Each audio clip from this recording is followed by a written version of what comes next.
احمق لوگ کہیں گے کہ مسلمان جس قبلے پر پہلے سے چلے آتے تھے اب اس سے کیوں منہ پھیر بیٹھے؟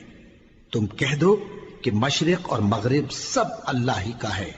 وہ جس کو چاہتا ہے سیدھے رستے پر چلاتا ہے، اور اسی طرح ہم نے تم کو امت معتدل بنایا ہے تاکہ تم لوگوں پر گواہ بنو اور پیغمبر آخر الزمان صلی اللہ علیہ وآلہ وسلم تم پر گواہ بنے۔ اور جس قبلے پر تم پہلے تھے اس کو ہم نے اس لیے مقرر کیا تھا کہ معلوم کریں کہ کون ہمارے پیغمبر کا تابع رہتا ہے اور کون الٹے پاؤں پھر جاتا ہے۔ اور یہ بات یعنی تحویل قبلہ لوگوں کو گراں معلوم ہوئی، مگر جن کو اللہ نے ہدایت بخشی ہے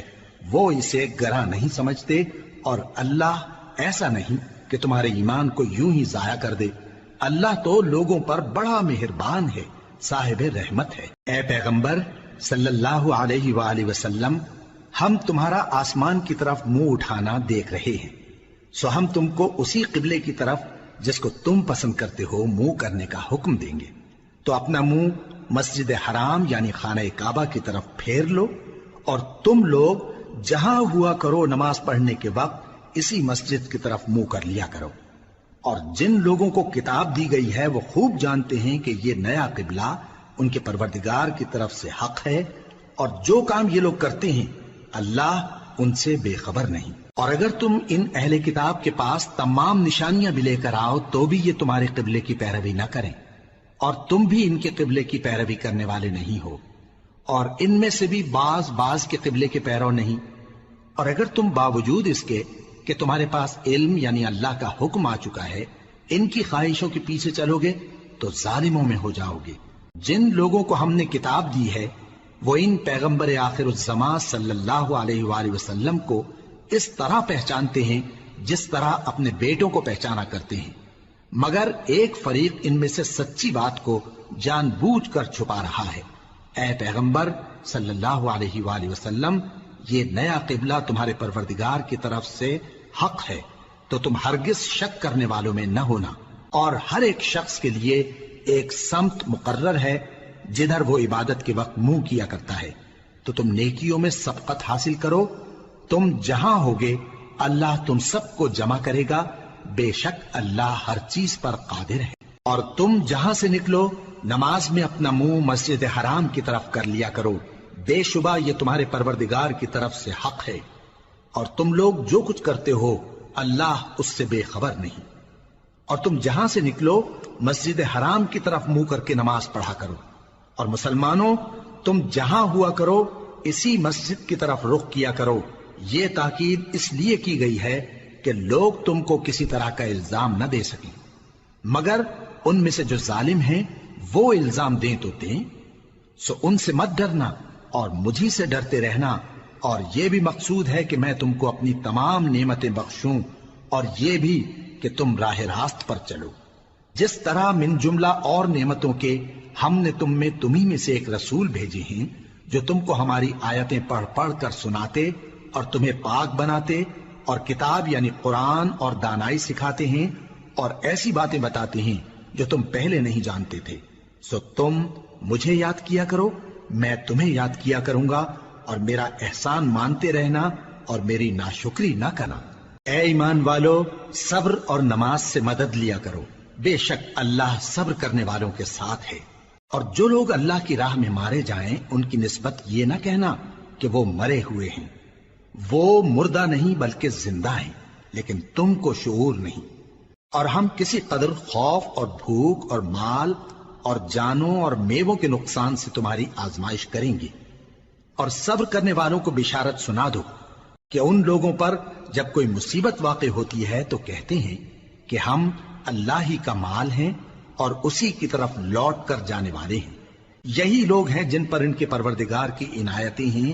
اور خصوصی رحمت بھی ہے، اور یہی سیدھے رستے پر ہیں۔ بے شک کوہ صفا اور مروہ اللہ کی نشانیوں میں سے ہیں، تو جو شخص خانہ کعبہ کا حج یا عمرہ کرے اس پر کچھ گناہ نہیں کہ دونوں کے درمیان چکر لگائے، بلکہ یہ ایک نیک کام ہے، اور جو کوئی نیک کام کرے تو اللہ قدردان ہے، دانا ہے۔ جو لوگ ہمارے حکموں اور ہدایتوں کو جو ہم نے نازل کی ہیں کسی غرض فاسد سے چھپاتے ہیں، باوجود کہ ہم نے ان کو لوگوں کے سمجھانے کے لیے اپنی کتاب میں کھول کھول کر بیان کر دیا ہے۔ ایسوں پر اللہ اور تمام لعنت کرنے والے لعنت کرتے ہیں۔ ہاں، جو توبہ کرتے ہیں اور اپنی حالت درست کر لیتے ہیں اور احکام الہی کو صاف صاف بیان کر دیتے ہیں تو میں ان کے قصور معاف کر دیتا ہوں، اور میں بڑا معاف کرنے والا، بڑا مہربان ہوں۔ جو لوگ کافر ہوئے اور کافر ہی مرے، ایسوں پر اللہ کی اور فرشتوں کی اور انسانوں کی سب کی لعنت، وہ ہمیشہ اسی لعنت میں گرفتار رہیں گے۔ ان سے نہ تو عذاب ہلکا ہی کیا جائے گا اور نہ انہیں کچھ مہلت ملے گی۔ اور لوگوں، تمہارا معبود ایک ہی معبود ہے، اس بڑے مہربان اور رحم والے کے سوا کوئی عبادت کے لائق نہیں۔ بے شک آسمانوں اور زمین کے پیدا کرنے میں اور رات اور دن کے ایک دوسرے کے پیچھے آنے جانے میں اور کشتیوں اور جہازوں میں جو سمندر میں لوگوں کے فائدے کے لیے رواں ہیں، اور میں جس کو اللہ آسمان سے برساتا اور اس سے زمین کو اس کے مردہ ہو جانے کے بعد زندہ یعنی خشک ہو جانے کے بعد سرسبز کر دیتا ہے، اور زمین پر ہر قسم کے جانور پھیلانے میں اور ہواؤں کے چلانے میں اور بادلوں میں جو آسمان اور زمین کے درمیان گھرے رہتے ہیں، عقل مندوں کے لیے اللہ کی قدرت کی نشانیاں ہیں۔ اور بعض لوگ ایسے ہیں جو غیر اللہ کو اللہ کا شریک بناتے اور ان سے اللہ کی سی محبت کرتے ہیں، لیکن جو ایمان والے ہیں وہ تو اللہ ہی کے سب سے زیادہ دوست دار ہیں۔ اور اے کاش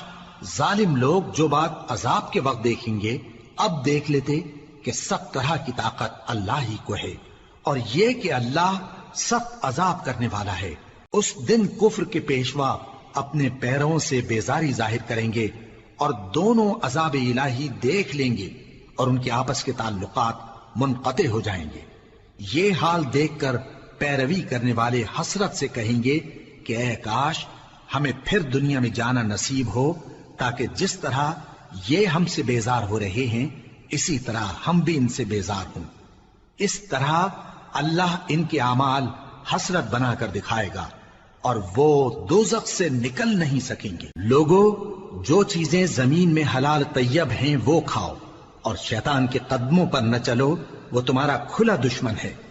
وہ تو تم کو برائی اور بے حیائی ہی کے کام کرنے کو کہتا ہے، اور یہ بھی کہ اللہ کی نسبت ایسی باتیں کہو جن کا تمہیں کچھ بھی علم نہیں۔ اور جب ان لوگوں سے کہا جاتا ہے کہ جو کتاب اللہ نے نازل فرمائی ہے اس کی پیروی کرو، تو کہتے ہیں نہیں، بلکہ ہم تو اسی چیز کی پیروی کریں گے جس پر ہم نے اپنے باپ دادا کو پایا۔ بھلا اگرچہ ان کے باپ دادا نہ کچھ سمجھتے ہوں اور نہ سیدھے رستے پر ہوں، تب بھی وہ انہی کی تقلید کیے جائیں گے۔ جو لوگ کافر ہیں ان کی مثال اس شخص کی سی ہے جو کسی ایسی چیز کو آواز دے جو پکار اور آواز کے سوا کچھ سن نہ سکے۔ یہ بہرے ہیں، گونگے ہیں، اندھے ہیں کہ کچھ سمجھ ہی نہیں سکتے۔ اے اہل ایمان، جو پاکیزہ چیزیں ہم نے تم کو عطا فرمائی ہیں ان کو کھاؤ، اور اگر اللہ ہی کے بندے ہو تو اس کی نعمتوں کا شکر بھی ادا کرو۔ اس نے تو تم پر بس مرا ہوا جانور اور لہو اور سور کا گوشت اور جس چیز پر اللہ کے سوا کسی اور کا نام پکارا جائے حرام کر دیا ہے۔ ہاں، جو مجبور ہو جائے بشرطے کہ اللہ کی نافرمانی نہ کرے اور حد ضرورت سے باہر نہ نکل جائے، اس پر کچھ گناہ نہیں۔ بے شک اللہ بخشنے والا ہے، رحم کرنے والا ہے۔ جو لوگ اللہ کی کتاب سے ان آیتوں اور ہدایتوں کو جو اس نے نازل فرمائی ہیں چھپاتے اور ان کے بدلے تھوڑی سی قیمت یعنی دنیاوی منفعت حاصل کرتے ہیں، وہ اپنے پیٹوں میں محض آگ بھرتے ہیں۔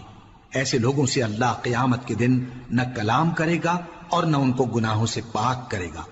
اور ان کے لیے دکھ دینے والا عذاب ہے۔ یہ وہ لوگ ہیں جنہوں نے ہدایت چھوڑ کر گمراہی اور بخشش چھوڑ کر عذاب خرید لیا۔ یہ آتش جہنم کی کیسی برداشت کرنے والے ہیں۔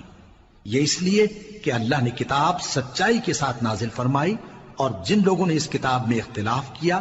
وہ ضد میں آ کر نیکی سے دور ہو گئے ہیں۔ نیکی یہی نہیں کہ تم مشرق و مغرب کو قبلہ سمجھ کر ان کی طرف منہ کر لو، بلکہ نیکی یہ ہے کہ لوگ اللہ پر اور روز آخر پر اور فرشتوں پر اور اللہ کی کتاب پر اور پیغمبروں پر ایمان لائیں، اور مال باوجود عزیز رکھنے کے رشتہ داروں اور یتیموں اور محتاجوں اور مسافروں اور مانگنے والوں کو دیں، اور گردنوں کے چھڑانے میں خرچ کریں، اور نماز پڑھیں اور زکات دیں، اور جب عہد کر لیں تو اس کو پورا کریں، اور سختی اور تکلیف میں اور جنگ کے وقت ثابت قدم رہیں۔ یہی لوگ ہیں جو ایمان میں سچے ہیں، اور یہی ہیں جو اللہ سے ڈرنے والے ہیں۔ مومنوں، تم کو مقتولوں کے بارے میں قصاص یعنی خون کے بدلے خون کا حکم دیا جاتا ہے، اس طرح پر کہ آزاد کے بدلے آزاد مارا جائے، اور غلام کے بدلے غلام، اور عورت کے بدلے عورت۔ اور اگر قاتل کو اس کے مقتول بھائی کے قصاص میں سے کچھ معاف کر دیا جائے تو وارث مقتول کو پسندیدہ طریق سے قرارداد کی پیروی یعنی مطالبہ خون بہا کرنا اور قاتل کو خوشخوئی کے ساتھ ادا کرنا چاہیے۔ یہ تمہارے پروردگار کی طرف سے تمہارے لیے آسانی اور مہربانی ہے۔ اب جو اس کے بعد زیادتی کرے اس کے لیے دکھ کا عذاب ہے۔ اور اے اہل عقل، حکم قصاص میں تمہاری زندگانی ہے کہ تم قتل و خونریزی سے بچو۔ تم پر فرض کیا جاتا ہے کہ جب تم میں سے کسی کو موت کا وقت آ جائے تو اگر وہ کچھ مال چھوڑ جانے والا ہو تو ماں باپ اور رشتہ داروں کے لیے دستور کے مطابق وصیت کر جائے۔ اللہ سے ڈرنے والوں پر یہ ایک حق ہے۔ پھر جو شخص وصیت کو سننے کے بعد اس کو بدل ڈالے تو اس کے بدلنے کا گناہ انہی لوگوں پر ہے جو اس کو بدلیں، اور بے شک اللہ سنتا جانتا ہے۔ اب اگر کسی کو وصیت کرنے والے کی طرف سے کسی وارث کی طرفداری یا حق تلفی کا اندیشہ ہو تو اگر وہ وصیت کو بدل کر وارثوں میں صلح کرا دے تو اس پر کچھ گناہ نہیں، بے شک اللہ بخشنے والا ہے، رحم والا ہے۔ مومنوں، تم پر روزے فرض کیے گئے ہیں جس طرح تم سے پہلے لوگوں پر فرض کیے گئے تھے تاکہ تم پرہیزگار بنو۔ روزوں کے دن گنتی کے چند روز ہیں، تو جو شخص تم میں سے بیمار ہو یا سفر میں ہو تو دوسرے دنوں میں روزوں کا شمار پورا کر لے۔ اور جو لوگ روزہ رکھنے کی طاقت رکھیں لیکن رکھیں نہیں، وہ روزے کے بدلے محتاج کو کھانا کھلا دیں۔ اور جو کوئی اپنی مرضی سے زیادہ نیکی کرے تو اس کے حق میں زیادہ اچھا ہے، اور اگر سمجھو تو روزہ رکھنا ہی تمہارے حق میں بہتر ہے۔ روزوں کا مہینہ رمضان کا مہینہ ہے جس میں قرآن اول نازل ہوا، جو لوگوں کا رہنما ہے اور جس میں ہدایت کی کھلی نشانیاں ہیں، اور جو حق و باطل کو الگ الگ کرنے والا ہے۔ تو جو کوئی تم میں سے اس مہینے میں موجود ہو چاہیے کہ پورے مہینے کے روزے رکھے، اور جو بیمار ہو یا سفر میں ہو تو دوسرے دنوں میں روزے رکھ کر ان کا شمار پورا کر لے۔ اللہ تمہارے حق میں آسانی چاہتا ہے اور سختی نہیں چاہتا، اور یہ آسانی کا حکم اس لیے دیا گیا ہے کہ تم روزوں کا شمار پورا کر لو، اور اس احسان کے بدلے کہ اللہ نے تم کو ہدایت بخشی ہے تم اس کو بزرگی سے یاد کرو اور اس کا شکر کرو۔ اور اے پیغمبر، جب تم سے میرے بندے میرے بارے میں دریافت کریں تو انہیں معلوم ہو کہ میں تو تمہارے پاس ہی ہوں۔ جب کوئی پکارنے والا مجھے پکارتا ہے تو میں اس کی دعا قبول کرتا ہوں، تو ان کو چاہیے کہ میرے حکموں کو مانیں اور مجھ پر ایمان رکھیں تاکہ نیک رستہ پائیں۔ روزوں کی راتوں میں تمہارے لیے اپنی عورتوں کے پاس جانا جائز کر دیا گیا ہے، وہ تمہاری پوشاک ہیں اور تم ان کی پوشاک ہو۔ اللہ کو معلوم ہے کہ تم ان کے پاس جانے سے اپنے حق میں خیانت کرتے تھے، سو اس نے تم پر مہربانی کی اور تمہاری حرکات سے درگزر فرمائی، تو اب تم کو اختیار ہے کہ ان سے مباشرت کرو۔ اور اللہ نے جو چیز تمہارے لیے لکھ رکھی ہے یعنی اولاد، اس کو اللہ سے طلب کرو اور کھاؤ اور پیو یہاں تک کہ صبح کی سفید دھاری رات کی سیاہ دھاری سے الگ نظر آنے لگے، پھر روزہ رکھ کر رات تک پورا کرو۔ اور جب تم مسجدوں میں اعتکاف بیٹھتے ہو تو ان سے مباشرت نہ کرو، یہ اللہ کی حدیں ہیں، ان کے پاس نہ جانا۔ اسی طرح اللہ اپنی آیتیں لوگوں کے سمجھانے کے لیے کھول کھول کر بیان فرماتا ہے تاکہ وہ پرہیزگار بنے۔ اور آپس میں ایک دوسرے کا مال ناحق نہ کھاؤ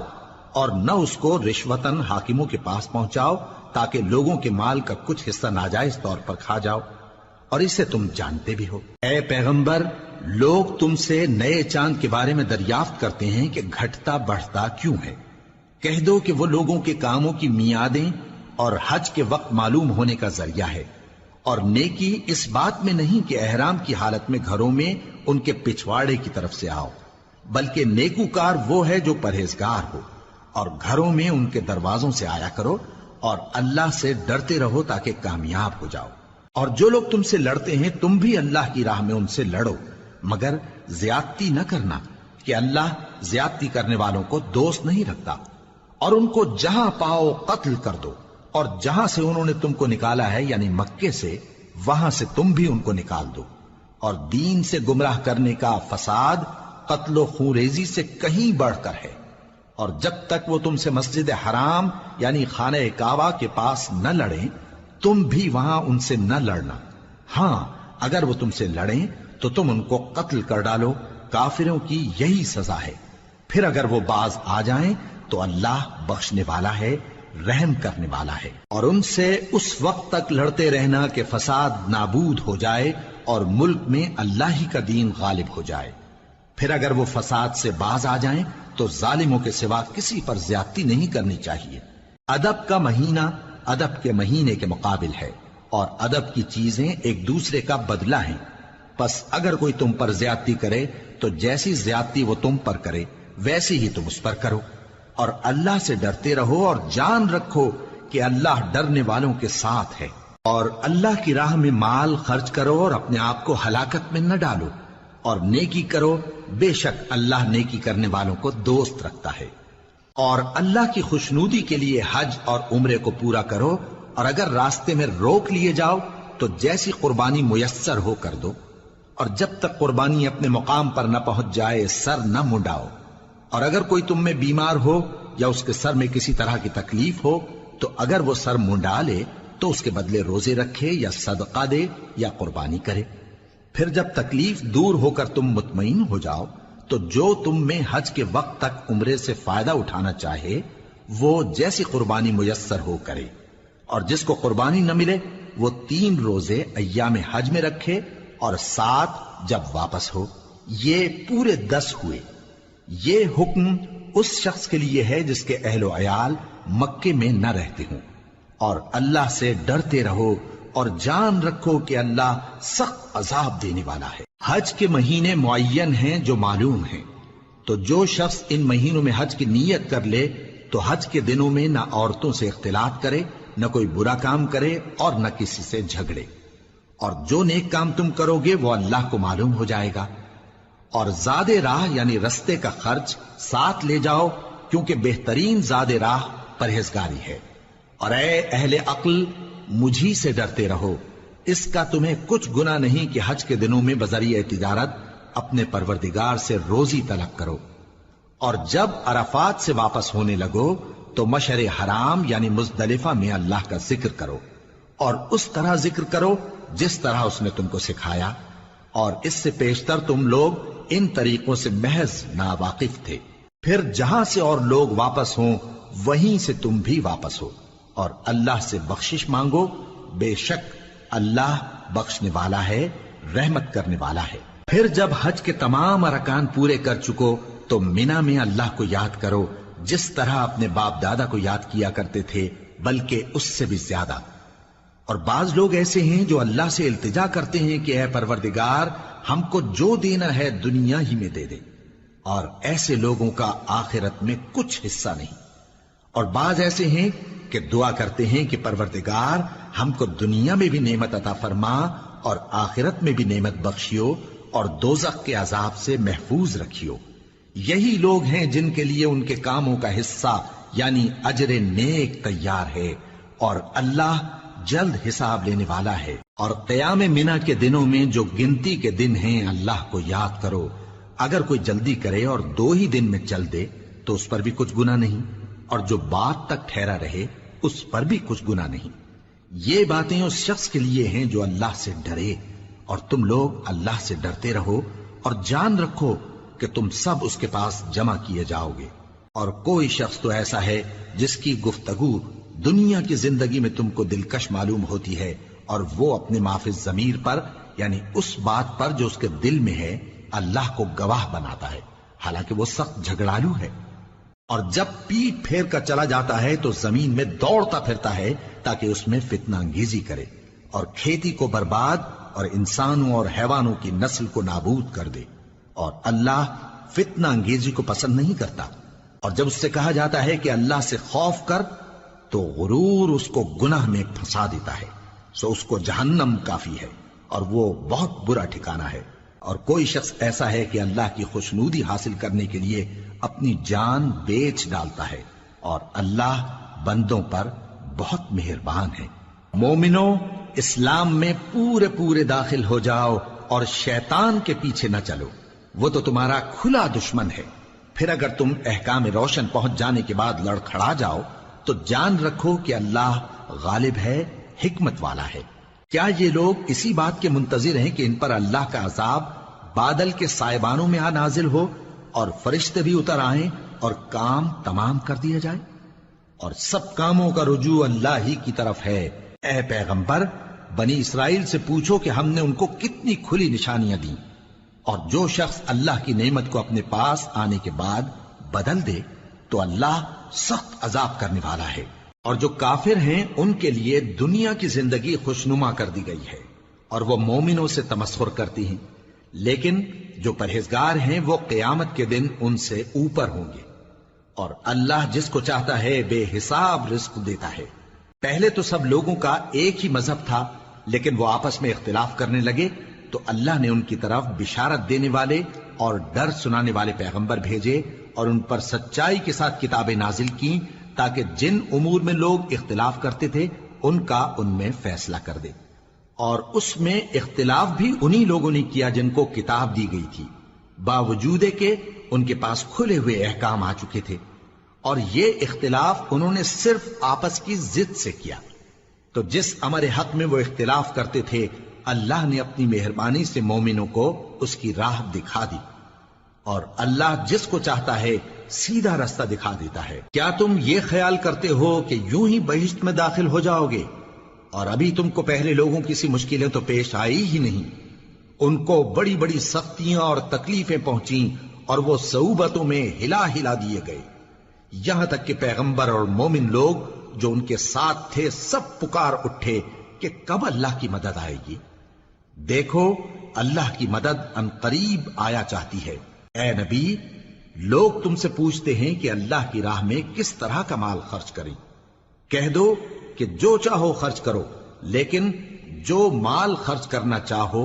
وہ درجہ بدرجہ اہل استحقاق یعنی ماں باپ کو اور قریب کے رشتہ داروں کو اور یتیموں کو اور محتاجوں کو اور مسافروں کو سب کو دو،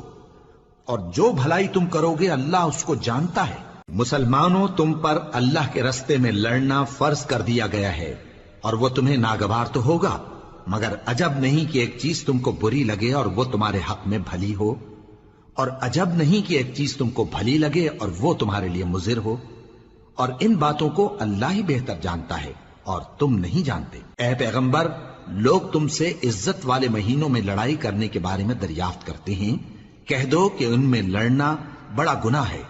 اور اللہ کی راہ سے روکنا اور اس سے کفر کرنا اور مسجد حرام یعنی خانہ کعبہ میں جانے سے بند کرنا اور اہل مسجد کو اس میں سے نکال دینا جو یہ کفار کرتے ہیں، اللہ کے نزدیک اس سے بھی زیادہ گناہ ہے، اور فتنہ انگیزی خونریزی سے بھی بڑھ کر ہے۔ اور یہ لوگ ہمیشہ تم سے لڑتے رہیں گے، یہاں تک کہ اگر مقدور رکھیں تو تم کو تمہارے دین سے پھیر دیں، اور جو کوئی تم میں سے اپنے دین سے پھر کر کافر ہو جائے گا اور کافر ہی مرے گا تو ایسے لوگوں کے اعمال دنیا اور آخرت دونوں میں برباد ہو جائیں گے، اور یہی لوگ دوزخ میں جانے والے ہیں جس میں ہمیشہ رہیں گے۔ جو لوگ ایمان لائے اور اللہ کے لیے وطن چھوڑ گئے اور کفار سے جنگ کرتے رہے وہی اللہ کی رحمت کے امیدوار ہیں، اور اللہ بخشنے والا ہے، رحمت کرنے والا ہے۔ اے پیغمبر، لوگ تم سے شراب اور جوئے کا حکم دریافت کرتے ہیں، کہہ دو کہ ان میں گناہ بڑے ہیں اور لوگوں کے لیے کچھ فائدے بھی ہیں، مگر ان کے گناہ فائدوں سے کہیں زیادہ ہیں۔ اور یہ بھی تم سے پوچھتے ہیں کہ اللہ کی راہ میں کون سا مال خرچ کریں، کہہ دو کہ جو ضرورت سے زیادہ ہو۔ اس طرح اللہ تمہارے لیے اپنے احکام کھول کھول کر بیان فرماتا ہے تاکہ تم سوچو، یعنی دنیا اور آخرت کی باتوں میں غور کرو۔ اور تم سے یتیموں کے بارے میں بھی دریافت کرتے ہیں، کہہ دو کہ ان کی حالت کی اصلاح بہت اچھا کام ہے، اور اگر تم ان سے مل جل کر رہنا یعنی خرچ اکٹھا رکھنا چاہو تو وہ تمہارے بھائی ہیں، اور اللہ خوب جانتا ہے کہ خرابی کرنے والا کون ہے اور اصلاح کرنے والا کون۔ اور اگر اللہ چاہتا تو تم کو تکلیف میں ڈال دیتا، بے شک اللہ غالب ہے، حکمت والا ہے۔ اور مومنوں مشرک عورتوں سے جب تک وہ ایمان نہ لائیں نکاح نہ کرنا، کیونکہ مشرک عورت خواہ تم کو کیسی ہی بھلی لگے اس سے مومن لونڈی بہتر ہے۔ اور اسی طرح مشرک مرد جب تک ایمان نہ لائیں مومن عورتوں کو ان کی زوجیت میں نہ دینا، کیونکہ مشرک مرد سے خواہ وہ تم کو کیسا ہی بھلا لگے مومن غلام بہتر ہے۔ یہ مشرک لوگوں کو دوزخ کی طرف بلاتی ہیں، اور اللہ اپنی مہربانی سے بہشت اور بخشش کی طرف بلاتا ہے، اور اپنے حکم لوگوں سے کھول کھول کر بیان کرتا ہے تاکہ نصیحت حاصل کریں۔ اور تم سے حیض کے بارے میں دریافت کرتے ہیں، کہہ دو وہ تو نجاست ہے، سو ایام حیض میں عورتوں سے کنارہ کش رہو، اور جب تک وہ پاک نہ ہو جائیں ان سے مقاربت نہ کرو۔ ہاں جب وہ پاک ہو جائیں تو جس طریق سے اللہ نے تمہیں ارشاد فرمایا ہے ان کے پاس جاؤ، کچھ شک نہیں کہ اللہ توبہ کرنے والوں اور پاک صاف رہنے والوں کو دوست رکھتا ہے۔ تمہاری عورتیں تمہاری کھیتی ہیں، تو اپنی کھیتی میں جس طرح چاہو جاؤ، اور اپنے لیے نیک عمل آگے بھیجو، اور اللہ سے ڈرتے رہو، اور جان رکھو کہ ایک دن تمہیں اس کے روبرو حاضر ہونا ہے۔ اور اے پیغمبر ایمان والوں کو بشارت سنا دو، اور اللہ کے نام کو اس بات کا ہیلا نہ بنانا کہ اس کی قسمیں کھا کھا کر سلوک کرنے اور پرہیزگاری کرنے اور لوگوں میں صلح و سازگاری کرانے سے رک جاؤ، اور اللہ سب کچھ سنتا ہے جانتا ہے۔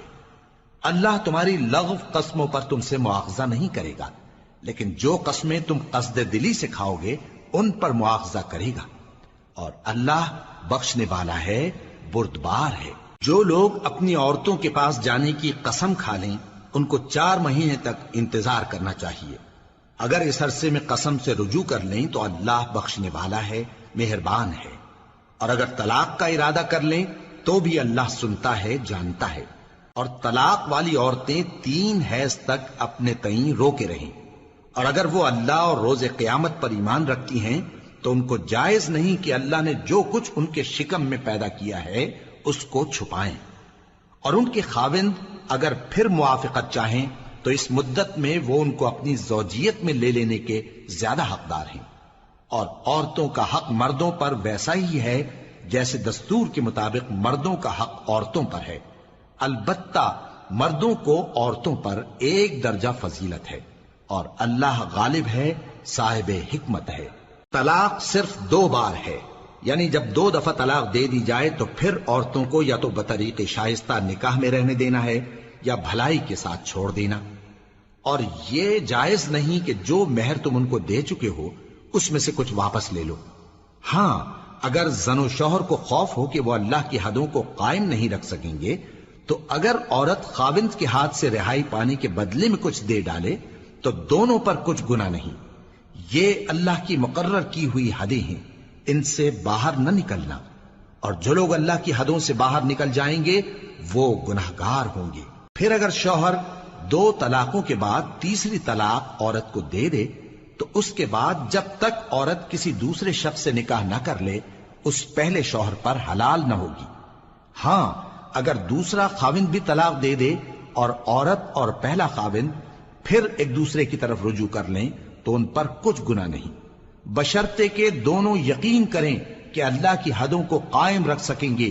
اور یہ اللہ کی حدیں ہیں، ان کو وہ ان لوگوں کے لیے بیان فرماتا ہے جو علم رکھتے ہیں۔ اور جب تم عورتوں کو 2 دفعہ طلاق دے چکو اور ان کی عدت پوری ہو جائے تو انہیں یا تو حسن سلوک سے نکاح میں رہنے دو یا بطریق شائستہ رخصت کر دو، اور اس نیت سے ان کو نکاح میں نہ رہنے دینا چاہیے کہ انہیں تکلیف دو اور ان پر زیادتی کرو، اور جو ایسا کرے گا وہ اپنا ہی نقصان کرے گا۔ اور اللہ کے احکام کو ہنسی اور کھیل نہ بناؤ، اور اللہ نے تم کو جو نعمتیں بخشی ہیں اور تم پر جو کتاب اور دانائی کی باتیں نازل کی ہیں جن سے وہ تمہیں نصیحت فرماتا ہے ان کو یاد کرو، اور اللہ سے ڈرتے رہو، اور جان رکھو کہ اللہ ہر چیز سے واقف ہے۔ اور جب تم عورتوں کو طلاق دے چکو اور ان کی عدت پوری ہو جائے تو ان کو اپنے شوہروں کے ساتھ جب وہ آپس میں جائز طور پر راضی ہو جائیں نکاح کرنے سے مت روکو۔ اس حکم سے اس شخص کو نصیحت کی جاتی ہے جو تم میں اللہ اور روز آخر پر یقین رکھتا ہے، یہ تمہارے لیے نہایت خوب اور بہت پاکیزگی کی بات ہے، اور اللہ جانتا ہے اور تم نہیں جانتے۔ اور مائیں اپنے بچوں کو پورے 2 سال دودھ پلائیں یہ حکم اس شخص کے لیے ہے جو پوری مدت تک دودھ پلوانا چاہے، اور دودھ پلانے والی ماؤں کا کھانا اور کپڑا دستور کے مطابق باپ کے ذمے ہوگا۔ کسی شخص کو اس کی طاقت سے زیادہ تکلیف نہیں دی جاتی، تو یاد رکھو کہ نہ تو ماں کو اس کے بچے کے سبب نقصان پہنچایا جائے اور نہ باپ کو اس کی اولاد کی وجہ سے نقصان پہنچایا جائے، اور اسی طرح نان و نفقہ بچے کے وارث کے ذمے ہے۔ اور اگر دونوں یعنی ماں باپ آپس کی رضامندی اور صلاح سے بچے کا دودھ چھڑانا چاہیں تو ان پر کچھ گناہ نہیں، اور اگر تم اپنی اولاد کو دودھ پلوانا چاہو تو تم پر کچھ گناہ نہیں، بشرطے کہ تم دودھ پلانے والیوں کو دستور کے مطابق ان کا حق جو تم نے دینا کیا تھا دے دو، اور اللہ سے ڈرتے رہو اور جان رکھو کہ جو کچھ تم کرتے ہو اللہ اس کو دیکھ رہا ہے۔ اور جو لوگ تم میں سے مر جائیں اور عورتیں چھوڑ جائیں تو وہ عورتیں 4 مہینے اور 10 دن اپنے آپ کو روکے رہیں، اور جب یہ عدت پوری کر چکیں اور اپنے حق میں پسندیدہ کام یعنی نکاح کر لیں تو تم پر کچھ گناہ نہیں، اور اللہ تمہارے سب کاموں سے واقف ہے۔ اگر تم اشارے کنائے میں عورتوں کو نکاح کا پیغام بھیجو یا نکاح کی خواہش کو اپنے دلوں میں مخفی رکھو تو تم پر کچھ گناہ نہیں۔ اللہ کو معلوم ہے کہ تم ان سے نکاح کا ذکر کرو گے، مگر ایام عدت میں اس کے سوا کے دستور کے مطابق کوئی بات کہہ دو، پوشیدہ طور پر ان سے قول و قرار نہ کرنا، اور جب تک عدت پوری نہ ہو لے نکاح کا پختہ ارادہ نہ کرنا، اور جان رکھو کہ جو کچھ تمہارے دلوں میں ہے اللہ کو سب معلوم ہے، تو اس سے ڈرتے رہو اور جان رکھو کہ اللہ بخشنے والا ہے، حلم والا ہے۔ اور اگر تم عورتوں کو ان کے پاس جانے یا ان کا مہر مقرر کرنے سے پہلے طلاق دے دو تو تم پر کچھ گناہ نہیں، ہاں ان کو دستور کے مطابق کچھ خرچ ضرور دو، یعنی مقدور والا اپنے مقدور کے مطابق دے اور تنگ دست اپنی حیثیت کے مطابق۔ نیک لوگوں پر یہ ایک طرح کا حق ہے۔ اور اگر تم عورتوں کو ان کے پاس جانے سے پہلے طلاق دے دو لیکن مہر مقرر کر چکے ہو تو آدھا مہر دینا ہوگا۔ ہاں اگر عورتیں مہر بخش دیں یا مرد جن کے ہاتھ میں عقد نکاح ہے اپنا حق چھوڑ دیں اور پورا مہر دے دیں تو ان کو اختیار ہے، اور اگر تم مرد لوگ ہی اپنا حق چھوڑ دو تو یہ پرہیزگاری کی بات ہے، اور آپس میں بھلائی کرنے کو فراموش نہ کرنا۔ کچھ شک نہیں کہ اللہ تمہارے سب کاموں کو دیکھ رہا ہے۔ مسلمانوں، سب نمازیں خصوصاً بیچ کی نماز یعنی نماز عصر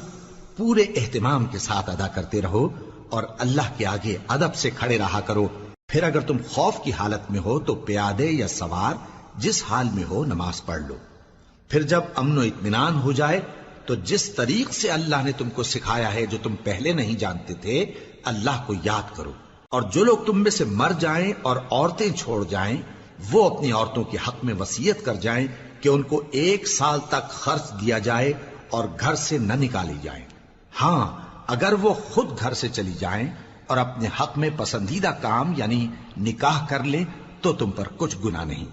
اور اللہ زبردست ہے، حکمت والا ہے۔ اور مطلقہ عورتوں کو بھی دستور کے مطابق نان و نفقہ دینا چاہیے، پرہیزگاروں پر یہ بھی حق ہے۔ اسی طرح اللہ اپنے احکام تمہارے لیے بیان فرماتا ہے تاکہ تم سمجھو۔ بھلا تم نے ان لوگوں کو نہیں دیکھا جو شمار میں ہزاروں ہی تھے اور موت کے ڈر سے اپنے گھروں سے نکل بھاگے تھے؟ تو اللہ نے ان کو حکم دیا کہ مر جاؤ، پھر ان کو زندہ بھی کر دیا۔ کچھ شک نہیں کہ اللہ لوگوں پر مہربانی رکھتا ہے، لیکن اکثر لوگ شکر نہیں کرتے۔ اور مسلمانوں، اللہ کی راہ میں جہاد کرو اور جان رکھو کہ اللہ سب کچھ سنتا ہے، سب کچھ جانتا ہے۔ کون ہے کہ اللہ کو قرض حسنہ دے کہ وہ اس کے بدلے اس کو کئی گنا زیادہ دے گا، اور اللہ ہی روزی کو تنگ کرتا اور وہی اسے کشادہ کرتا ہے، اور تم اسی کی طرف لوٹ کر جاؤ گے۔ بھلا تم نے بنی اسرائیل کی ایک جماعت کو نہیں دیکھا جس نے موسیٰ کے بعد اپنے پیغمبر سے کہا کہ آپ ہمارے لیے ایک بادشاہ مقرر کر دیں تاکہ ہم اللہ کی راہ میں جہاد کریں؟ پیغمبر نے کہا کہ اگر تم کو جہاد کا حکم دیا جائے تو ایسا تو نہیں کہ لڑنے سے پہلو تہی کرو۔ وہ کہنے لگے کہ ہم اللہ کی راہ میں کیوں نہ لڑیں گے جبکہ ہم وطن سے خارج اور بال بچوں سے جدا کر دیے گئے۔ پھر جب ان کو جہاد کا حکم دیا گیا تو چند اشخاص کے سوا سب پھر گئے، اور اللہ ظالموں سے خوب واقف ہے۔ اور پیغمبر نے ان سے یہ بھی کہا کہ اللہ نے تم پر طالوت کو بادشاہ مقرر فرمایا ہے وہ بولے کہ اسے ہم پر بادشاہی کا حق کیوں کر ہو سکتا ہے؟ اس سے بڑھ کر بادشاہی کے مستحق تو ہم ہیں، اور اس کے پاس تو بہت سی دولت بھی نہیں۔ پیغمبر نے کہا کہ اللہ نے اس کو تم پر فضیلت دی ہے اور بادشاہی کے لیے منتخب فرمایا ہے۔ اس نے اسے علم بھی بہت سا بخشا ہے اور تن و توش بھی بڑا عطا کیا ہے، اور اللہ کو اختیار ہے جسے چاہے بادشاہی بخشے، وہ بڑا کشائش والا ہے، دانا ہے۔ اور پیغمبر نے ان سے کہا کہ ان کی یعنی طالوت کی بادشاہی کی نشانی یہ ہے کہ تمہارے پاس وہ صندوق آئے گا جس کو فرشتے اٹھائے ہوئے ہوں گے، اس میں تمہارے پروردگار کی طرف سے تسلی بخشنے والی چیز ہوگی اور کچھ اور چیزیں بھی ہوں گی جو موسیٰ اور ہارون چھوڑ گئے تھے۔ اگر تم ایمان رکھتے ہو تو یہ تمہارے لیے ایک بڑی نشانی ہے۔ غرض جب طالوت فوجیں لے کر روانہ ہوا تو اس نے ان سے کہا کہ اللہ ایک نہر سے تمہاری آزمائش کرنے والا ہے، جو شخص اس میں سے پانی پی لے گا اس کی نسبت تصور کیا جائے گا کہ وہ میرا نہیں، اور جو نہ پیے گا وہ سمجھا جائے گا کہ میرا ہے۔ ہاں اگر کوئی ہاتھ سے چلو بھر پانی لے لے تو خیر۔ جب وہ لوگ نہر پر پہنچے تو چند آدمیوں کے سوا سب نے پانی پی لیا۔ پھر جب طالوت اور مومن لوگ جو اس کے ساتھ تھے نہر کے پار ہو گئے تو کہنے لگے کہ آج ہم میں جالوت اور اس کے لشکر سے مقابلہ کرنے کی طاقت نہیں۔ جو لوگ یقین رکھتے تھے کہ ان کو اللہ کے روبرو حاضر ہونا ہے، وہ کہنے لگے کہ بسا اوقات تھوڑی سی جماعت نے اللہ کے حکم سے بڑی جماعت پر فتح حاصل کی ہے، اور اللہ ثابت قدم رہنے والوں کے ساتھ ہے۔ اور جب وہ لوگ جالوت اور اس کے لشکر کے مقابل میں آئے تو اللہ سے دعا کی کہ اے پروردگار، ہم پر صبر کے دہانے کھول دے اور ہمیں لڑائی میں ثابت قدم رکھ اور لشکر کفار پر فتح یاب کر۔ تو طالوت کی فوج نے اللہ کے حکم سے ان کو شکست دے دی، اور داؤد نے جالوت کو قتل کر ڈالا، اور اللہ نے ان کو بادشاہی اور دانائی بخشی اور جو کچھ چاہا سکھایا۔ اور اگر اللہ لوگوں کو ایک دوسرے پر چڑھائی اور حملہ کرنے سے نہ ہٹاتا رہتا تو کرۂ ارض تباہ ہو جاتا، لیکن اللہ اہل عالم پر بڑا مہربان ہے۔ یہ اللہ کی آیتیں ہیں جو ہم تم کو سچائی کے ساتھ پڑھ کر سناتے ہیں، اور اے محمد صلی اللہ علیہ وآلہ وسلم تم بلا شبہ پیغمبروں میں سے